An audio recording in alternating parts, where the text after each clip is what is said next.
Bonjour ma chère, je suis heureux que tu continues ton éveil spirituel et que tu progresses tant face aux obstacles qui nous attendent tous sur ce chemin difficile.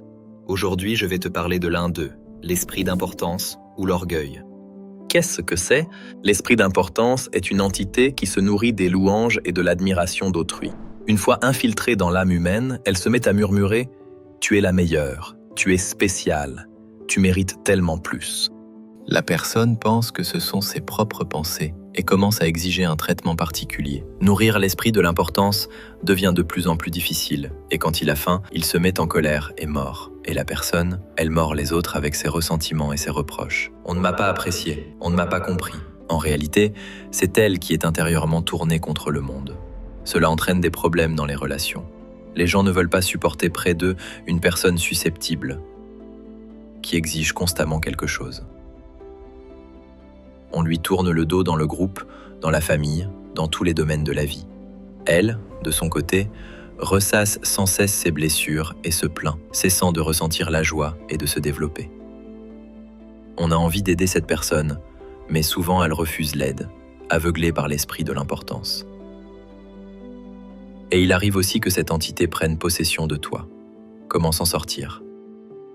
J'ai moi-même été frappé par l'esprit d'importance et je sais d'expérience à quel point il est dur de le vaincre.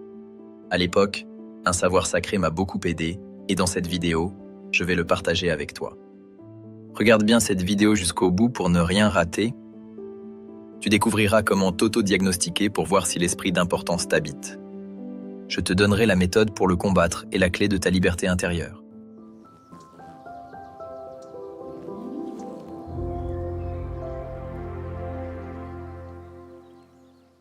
D'un point de vue psychologique, l'orgueil ou la vanité est un schéma comportemental fondé sur la conviction d'une personne de sa propre exceptionnalité. L'orgueil est mentionné dans toutes les grandes religions du monde comme l'un des péchés les plus redoutables. Du point de vue du chamanisme, l'orgueil est l'esprit de l'importance, une entité qui s'attache à l'être humain, influence sa pensée et son comportement et se nourrit de son énergie.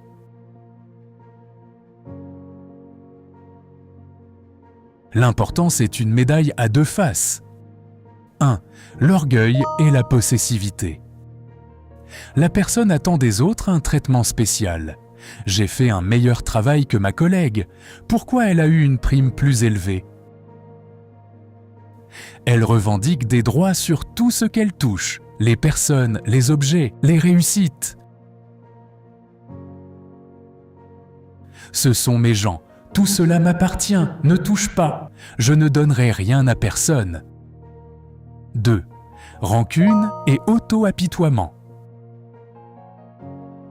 Quand une personne s'est trop louée, elle attend la reconnaissance de sa grandeur par les autres et se vexe lorsqu'elle ne la reçoit pas. Elle a l'impression que le monde est cruel et en syntonie contre elle. Je suis si malheureuse. Je comprends mieux que les autres. Mais personne ne m'apprécie. Observe-toi. As-tu ces pensées?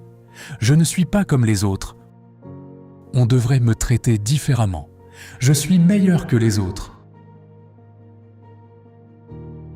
Plus belle, plus intelligente, plus forte, plus travailleuse, etc.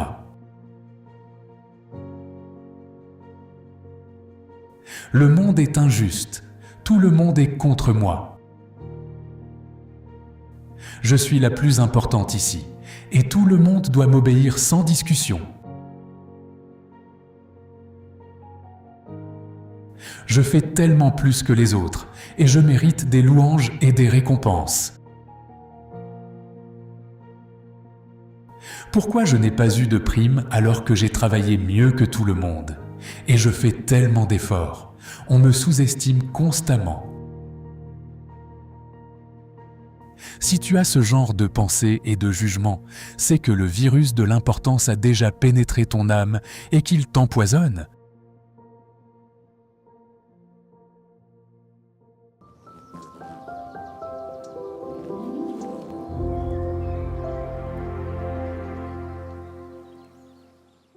Amandine avançait avec assurance sur le chemin spirituel.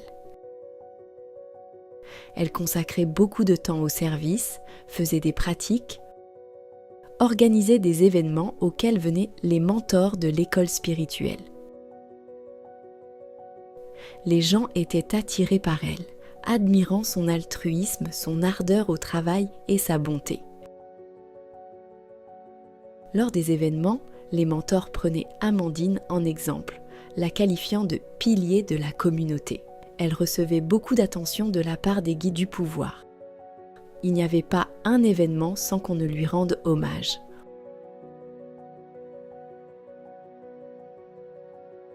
On lui offrait régulièrement des cadeaux, on lui témoignait de la gratitude.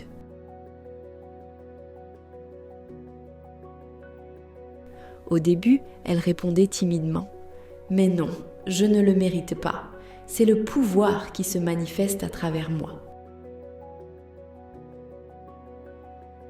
Mais avec le temps, elle a commencé à considérer cette attention comme acquise, à l'exiger et à se sentir blessée si elle ne recevait plus l'attention qu'elle recevait auparavant.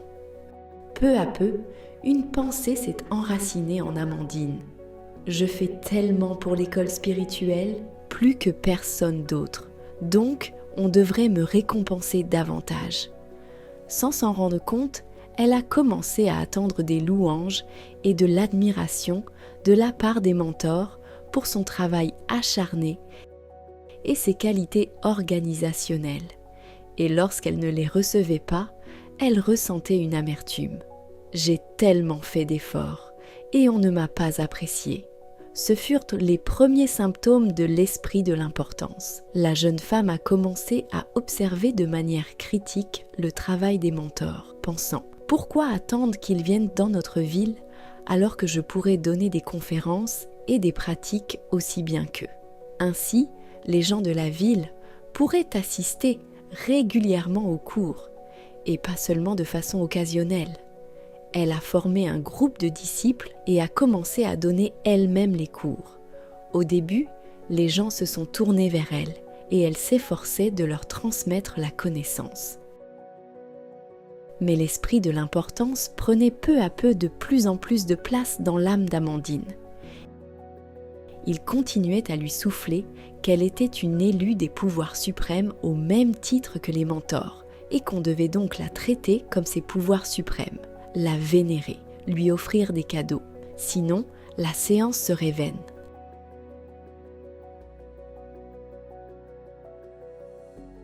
Amandine a commencé à demander aux assistants de la louer davantage et de magnifier ses mérites auprès des disciples.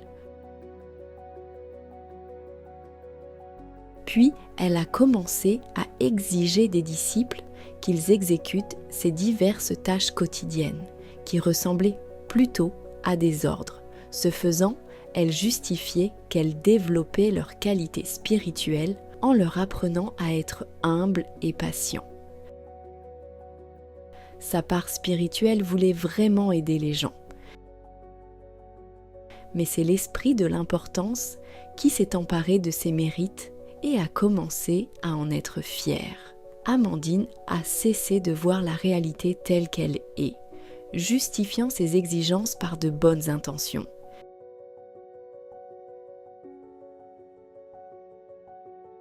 Si les assistants ne la présentaient pas sous un jour assez positif, elle se fâchait. Elle croyait alors que les disciples ne recevraient pas la connaissance dont ils avaient besoin. Amandine ne s'est même pas rendue compte qu'elle avait commencé à réprimander les disciples quand ceux-ci ne lui montraient pas le respect attendu. L'organisatrice pensait qu'ils ne voulaient simplement pas faire d'efforts sur eux-mêmes. Avec le temps, elle a développé un sentiment de possession. Une pensée est apparue. Si nos chemins de vie se croisent avec ces personnes, alors elles m'appartiennent désormais. C'est moi qui suis responsable d'eux et de leur développement futur. Elle désirait les isoler des mentors, car elle croyait que les disciples n'étaient pas encore prêts à recevoir la vraie connaissance. Pourtant, elle ne percevait pas le caractère destructeur de ses actes. Elle croyait sincèrement continuer à faire le bien. À quoi tout cela a-t-il mené ? à la fatigue et à l'épuisement émotionnel. Amandine a perdu le contact avec elle-même. Elle ressentait de l'apathie, un vide et une perte de force. Elle ne ressentait plus la joie d'avant lors des séances et des pratiques. Peu à peu, les disciples ont commencé à quitter le groupe, ne trouvant ni inspiration ni vraie connaissance. Le groupe s'est dissous.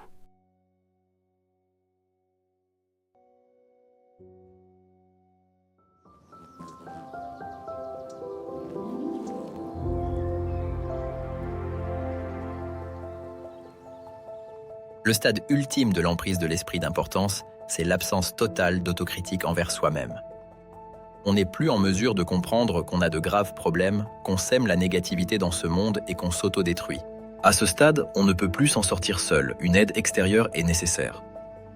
C'est pourquoi, si tu remarques ces symptômes chez tes pairs, parle-en au mentor pour l'aider, lui et son entourage. Plus tôt on en parle, plus vite on pourra commencer le traitement. Et plus grandes seront les chances de se débarrasser avec succès de l'esprit d'importance.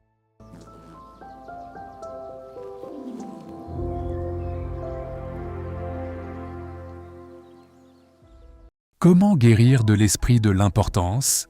Il existe une pratique simple mais efficace, la pilule d'humilité. Il est important de prendre cette pilule régulièrement pour maintenir l'équilibre intérieur et un bon état d'esprit. 1. Demande pardon à au moins une personne que tu as blessée aujourd'hui. Si c'est difficile de le faire en personne, commence par une repentance intérieure. 2. Adresse-toi à Dieu en lui, demandant pardon pour toute manifestation d'orgueil et de vanité.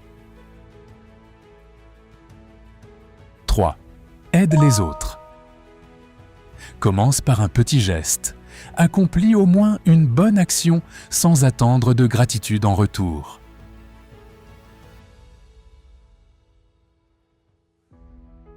Ne laisse pas le virus de l'importance empoisonner ta vie.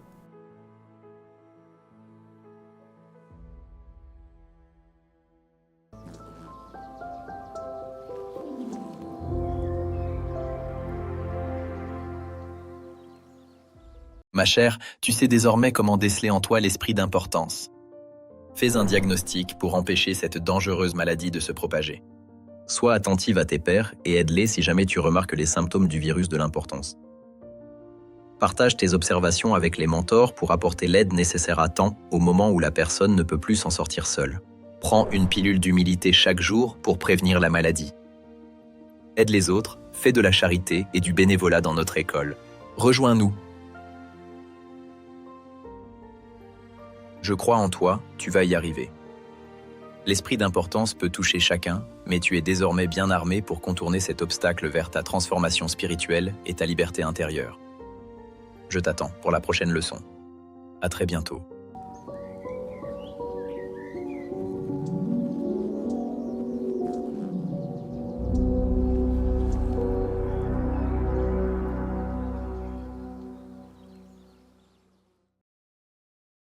Pendant cette période extrême, où le destin de la planète entière est en jeu, il est très important que la connaissance des anges et des esprits de lumière se propage le plus rapidement possible à travers le monde et atteigne des milliers de personnes. De cette façon, nous pouvons changer l'avenir de toute l'humanité.